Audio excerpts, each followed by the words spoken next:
It's been quite a while since I've made an update video about our hens and the whole chicken composting operation. And it's also been a while since we've done chicken TV. So I'm going to do a minor update, a little information about how things are going this summer, and then focus some time and energy into just filming our chickens being chickens. So stick around. There aren't any dramatically new developments in the chicken scene out here. No new foundationally different flows to the composting system. It's kind of maintaining things as we go along. It's been challenging with COVID. Some of the restaurants that we were able to freely collect from have somewhat or entirely dried up, and some of the source that we were using for our grain that we were soaking for our hens, that dried up recently as well, so we had to find an alternative source for some nice whole grain. A side note is that I had introduced these hens, these strange looking ladies. We got 25 of them from an unfortunate, somewhat CAFO operation. And even with their deformed beaks from having been cauterized when they were babies, in our system, with enough compost around and soft soaked grain, they've all thrived really nicely. So that's been great.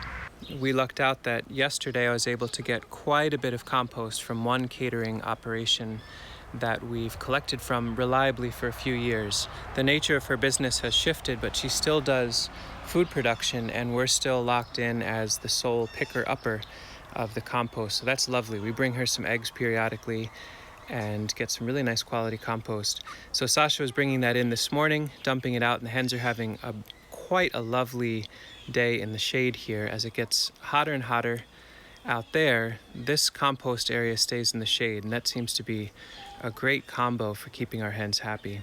I spent about 20 minutes this morning before it was too hot with the reel mower, Fiskars reel mower with a bag on front. Truly wonderful tool. I've talked about that in other videos, and was able to generate a full heaping wheelbarrow load of fresh, moist grass clippings with evening dew on them. The hens love that, so Sasha spread those around this morning. And it's a great way for us to mimic fresh pasture for our lovely ladies without risking them being out on the street and getting hit or being eaten by predators. The general compost flow has remained very similar to what it was in more recent updates.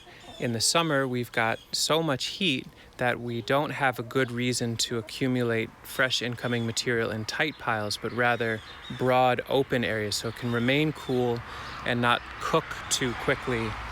But we let that sit on a nice deep layer of sawdust, as most of you know by now. And then as that breaks down, we fold it up into the first pile where we've added our soaked grain. And you can see the system's been working pretty nicely. Lots of sprouts, lots of worms. It's nice. This is a good baseline. It's just been solid for us, so no needs for deep modification. But it's been here, that pile's about a week old, and then we move it down the line. Lately we've been dumping it in front of this high tunnel, not going inside because we don't need that heat. Hens will kick it apart, and because Sasha will put soaked grain and different compost here, we can dump that onto this to add some nutrient, or we can add in a little bit of sawdust from the walkways to get the ratios right. This bin being here, in fact there's two of them, makes a convenient spot to be using the hay fork to take out big sticks or wads of hay, basically do some pre-filtering as we're tumbling it down. So here you're looking at compost that's about 15 to 18 days old. Still lots, little piece of cloth in there, still lots of sprouts. Chickens definitely will have picked through most of the red wigglers by now. By day 20-ish, we're in the last home stretch here, and at around day 30, we're now sending it to the compost sifter directly into crates and out to the main 6-acre nursery where we're developing new beds. From food scraps and sawdust to this in 30 days feels pretty wonderful. We're certainly learning that with all the sawdust mixed in, depending on the batch, sometimes there can be real nitrogen lockup, which has been a surprise for me. If we were to make a garden bed and transplant or sow very hungry annuals directly into this, sometimes you can see a real yellowing in them, but that settles out over time. But what can we expect from literally only 30-day-old compost, but the texture and the form and all that is quite nice.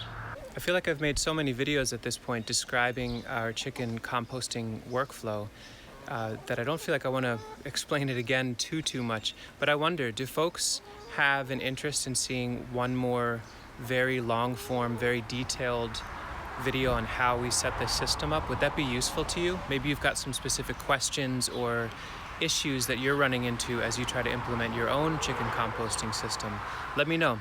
But for now, I'm going to shush up and let the chickens have the main show.